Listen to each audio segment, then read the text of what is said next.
All right, well, we're moving forward. I've been getting prepared for this game since really yesterday morning, and we'll have our first practice today. Got a lot of respect for these guys, having worked there for a long time. Got a really good program, got really good football players, physical at both the offensive and defensive lines, extremely physical and extremely big. And they do a really good job in special teams. They're always well coached, play the best players on special teams, similar to the way we do, and it's what college football is all about. So we're looking forward to the matchup.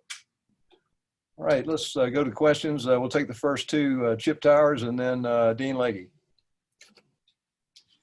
Coach, obviously this Alabama defense is their offense is something else. I'm just wondering your view of offense in college football. It just seems just more prolific than ever. And do you think, what do you think that's owed to? Is it a change in strategy and philosophy and all that spread, or have the rules of the game helped that? And then what in particular has made Alabama succeed so well on that side of the ball? Well, what's made them succeed well is players. They've got really good players. Sark does a great job of implementing a system that the kids can execute. It's based on really hard guys to cover outside. They've got, probably the best back in the country, if not one of the best backs in the country. Najee runs the ball really hard, and they're massive up front. So offensively, they're not built like some of these teams that go tempo the whole time and go hurry up the whole time. They're built more. They can go with tempo, and they do tempo well, but they're really big. They can take shots down the field with the explosive wideouts they have. They make you defend the entire field, and I think college football as a whole is more offensive because the rules lend it to be that way in terms of allowing you to have linemen a little further downfield in college. So the RPO game gets to be big. You can do tempo in college football at a lot higher rate. Tempo hasn't been successful in the NFL because you get your quarterback hit. And to be honest with you, a lot of those NFL teams, their linemen aren't built to go tempo. They're not built to go, 100 plays a game and go really fast. Well, a lot of the teams that have the most success statistically are tempo teams in college football. And I think that has a lot to do with the success and the numbers you're seeing. But Alabama capitalizes on a great system with a really good scheme and really good players. Kirby, I'm doing something on the 2007 game, the overtime game in Tuscaloosa. What were your memories from that game dealing with Matthew, Noshawn, and everything else? That game was pretty wild. Yeah, I thought we played a pretty good game defensively. I don't remember a lot of it. It was not really high scoring for you to have some of the weapons that they had at the time. I mean, Noshawn was a first-round pick. Matt was a first-round pick. And I'm sure they probably had another one, maybe a wideout somewhere in there that was a really good player too. So it was a good game. Went into overtime, and then they won the game on a really good throw and catch first play.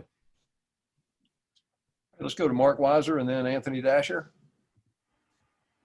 Kirby, you're going to be going to Tuscaloosa for your first game as a head coach. Beyond the challenges of playing Alabama, what are your memories of being part of that community for 9 years, and how often have you been back as Georgia's coach to either recruit in the area or visit friends? Challenges to going back or playing a really good football team in a tough atmosphere. They'll have as many as they can have, and it'll be as loud as they can possibly make it. But in terms of going back, I don't think I've been back since I've been the head coach at Georgia. I don't think I've been back any. I don't really remember. Hey, Coach, I wanted to check quick on how Tommy Bush is doing. I understand he was in a minor accident the other night, and also just kind of see how Warren McClendon and Ben Cleveland are doing after they got a little banged up against Tennessee. Yeah, I think Warren and Ben are going to be fine. A lot of theirs was fatigue. It was humid, and they wore down a little bit. We tried to sub in for them, but no injuries. Yeah, Tommy was in a minor accident, and thankfully his health, and he's safe. He's got a little bit of a concussion, and he's injured. He's got some injuries, but we're thankful that Tommy's okay because it was a dangerous situation. Got bumped by a car, correct? Yeah, I'm not sure the exact details of it, but yeah, something similar to that. Thanks. Let's go to Mike Griffith and Seth Emerson.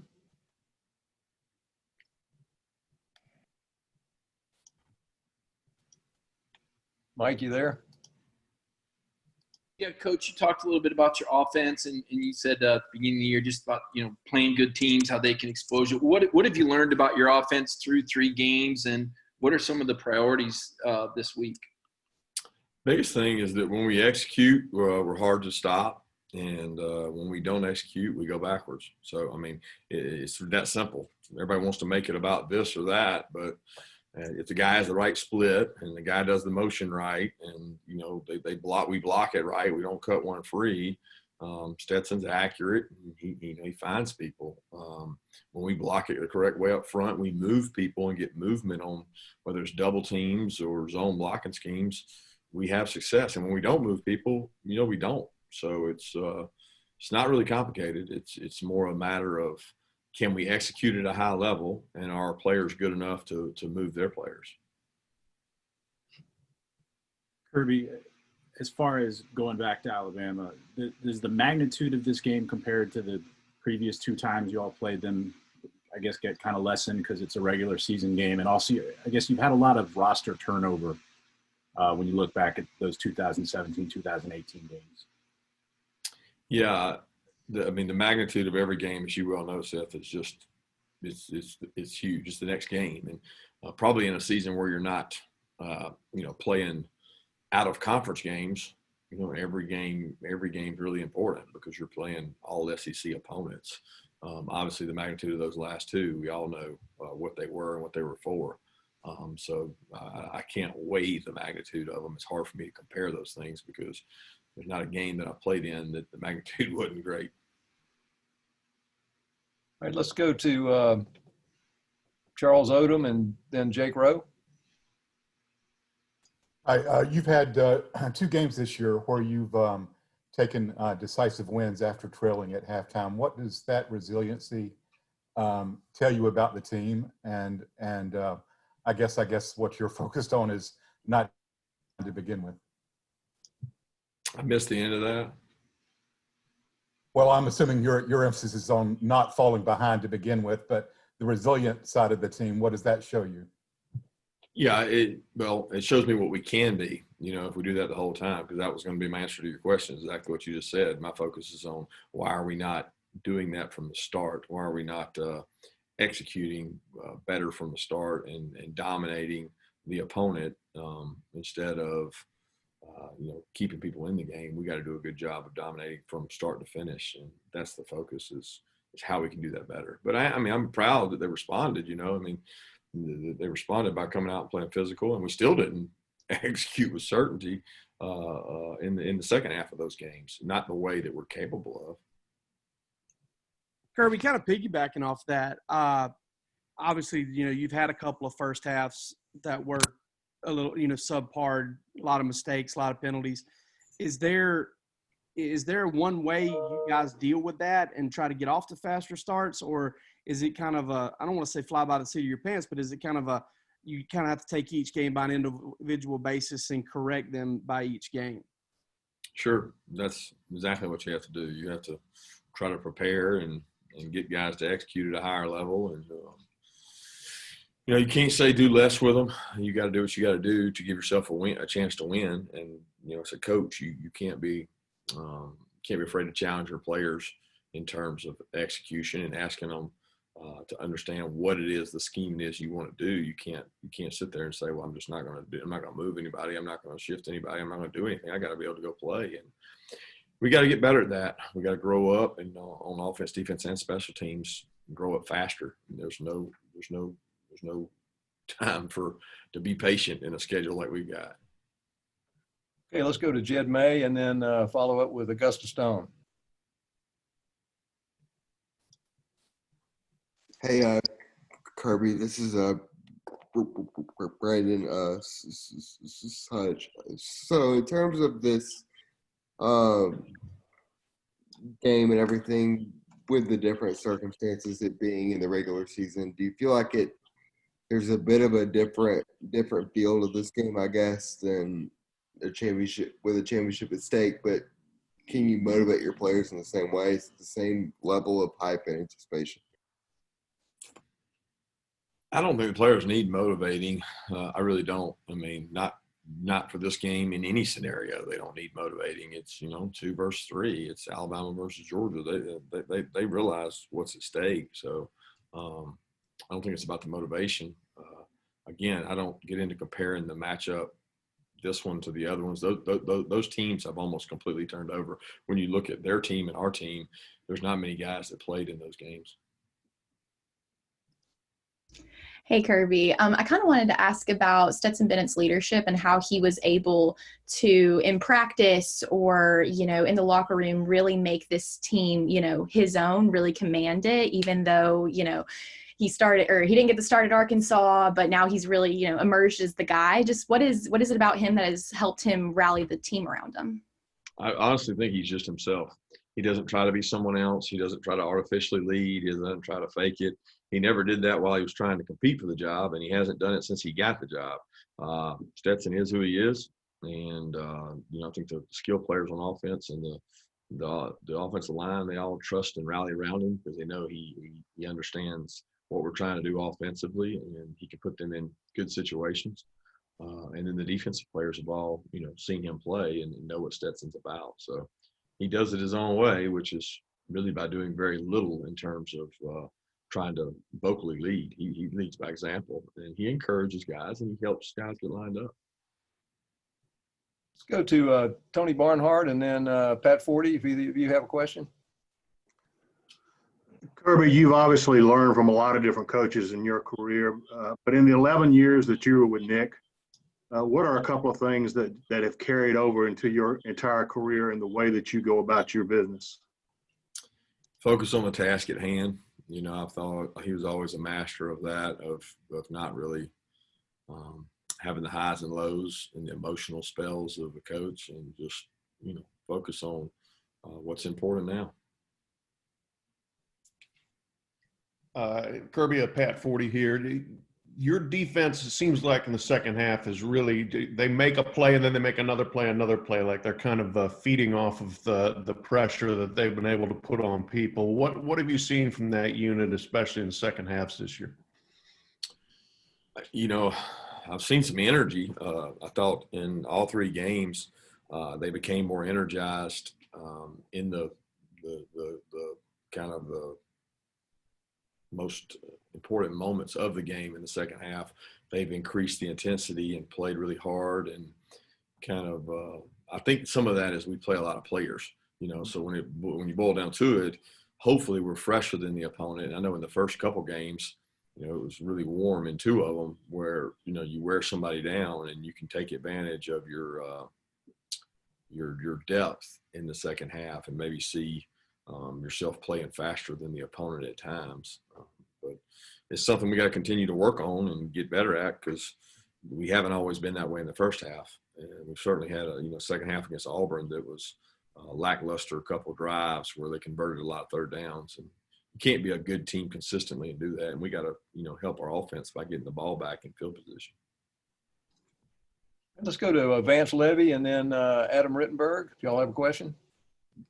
Hey, Kirby, I'm sorry, my video appears to be down. I'll figure it out after this. But as far as the running backs, how would you assess them? And does it look like you'll continue? It'll be running back by committee. And then finally, is James Cook going to be able to play this week?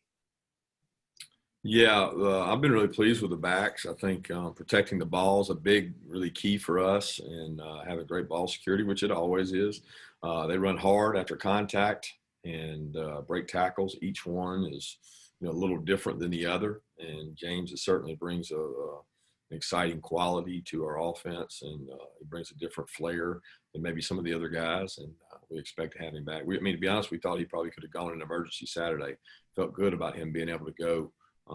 Should we have needed him Saturday, and we have good depth there right now, so we're hoping he'll be 100% healthy and ready to go.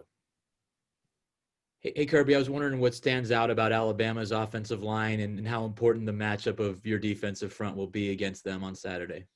Yeah, they're just massive. I don't know that even as good offensive lines as we've had, and when you throw Andrew, Isaiah, and Solly in for us, and those guys were big people, but these guys they have a guard bigger than Solly. They've got tackles that are bigger than Andrew and Isaiah in a lot of ways, especially over with Evan. So it's just a big group. They can swallow you up. They can move you. They can mash you. You know, Leatherwood played against us in the national championship game. He came in and played and thought he played really well in that game for a freshman. So they've got experience. That's certainly a really good group of veteran offensive line guys that help them be successful offensively. Mark Bradley, do you have a question or an observation? And then we'll go to Steve Hummer.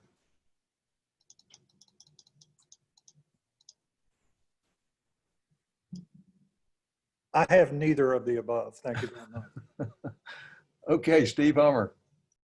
Yeah, Kirby, Alabama's been such a power in this conference for a while and been a particular stumbling block for Georgia.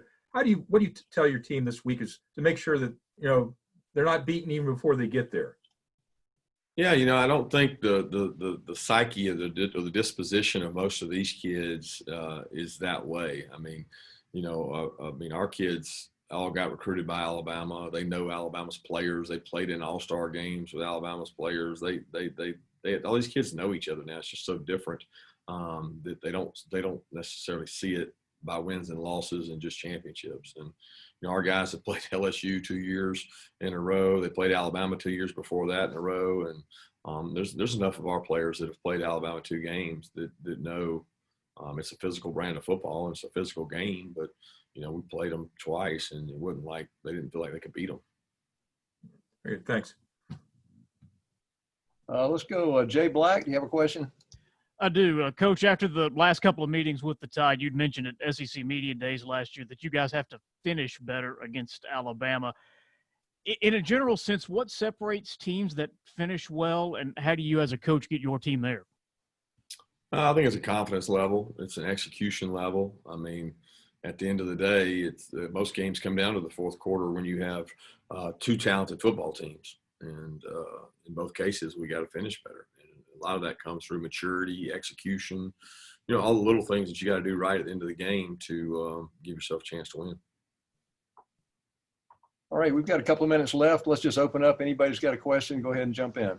Hey, Kirby, Smart. You guys have Jalen Waddle. What kind of challenges does he present for you guys both as a wide receiver and also what he does on special teams for Alabama? Yeah, he's as dynamic and as electric as I've seen. I mean, when he touches the ball, you can see it on tape. It pops off, and it's really not just special teams. They find ways all over the field to get him the ball. They move him around. They motion him. They give him touches every way you can. And, you know, shame on them if they don't, because he's electric when he touches the ball. I mean, he's just a really, really good football player. And he's tough. Man, he's tough. He runs the ball tough. He's physical. So there's a lot of challenges there for us with him. He creates a lot of issues. Kirby, I know you said in the past that no game is different than the previous one, and you treat them all the same for consistency purposes with your team, and that's part of the process. But in a game like this, when all the hay's in the barn and you're finished preparing, do you coach it any differently? Do you go into a game like this knowing that you're facing maybe a better football team than you faced, and you may have to take a few more chances or anything like that? No, I don't think so. You coach every game to win, and that's what we'll always do here. And you know, if you make this one bigger than the rest, then the one the next week won't be. So I know for you guys it's not that way, but for us it has to be, because every team we play on our schedule is capable of beating us, and you got to prepare the same and be very consistent in your message and your preparation for the players. Coach Smart, in the post game against Tennessee, you talked about getting a lot of split safety looks and 2 high looks, and Stetson being able to check the runs and work the middle of the field against that. What do you attribute? Is that attributed a lot to just the athlete that George is on the outside and people want to get safety help over top of him, or just the emergence of athletes across the board for you guys? No, I think it's just how Tennessee plays. I mean, you know, every team's different. Every team has a different philosophy. Some believe in closing the middle of the field. Some believe in leaving it open. Some believe in man. Some believe in zone. Some believe in pressure. Some believe in drops. So, I mean, that's Tennessee's philosophy, and they believe in protecting the secondary, not giving up big plays, and that's just the way they played us. We got time Kirby, for Kirby Lane Kiffin's saying that he believes you reveal too much about the text message group you're in. What can you say about that? And what do you make of this 21-0 record that keeps getting talked about with Nick and his former assistants? I didn't understand. Somebody else was talking. I got the end of that about the assistance record, but I didn't hear the first part. I was saying Lane Kiffin tweeted out that you were revealing too much about these group text messages. What do you make of him saying that's kind of a fight club? You got to keep it in the house. Me saying that or him saying that? He revealed the text messages, not me. No, he said that something about an exchange that you had that you were indicating maybe he shouldn't have put that out there.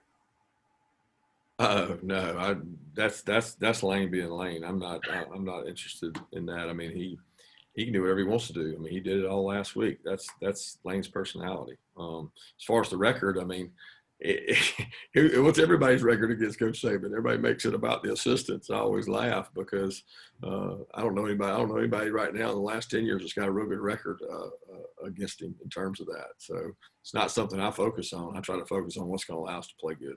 Got time for one last question, guys. Let's go to Michael for the last question.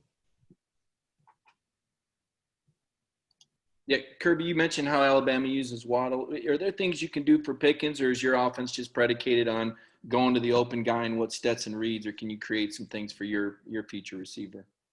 No, I don't think that Pickens is like Waddle. They're different type players, both really good players, but they're different kind of guys. That's what Waddle is, a big return guy. Georgia's not really in our return game. Georgia does a really good job, and we certainly got to find ways to get Georgia the ball. I couldn't agree with you more. And some of it's dictated by what the other team does, and some of it's dictated by what we got to do. And they certainly do a good job of that, getting Waddle the ball. Thanks, everybody. And if you'll stay on the line.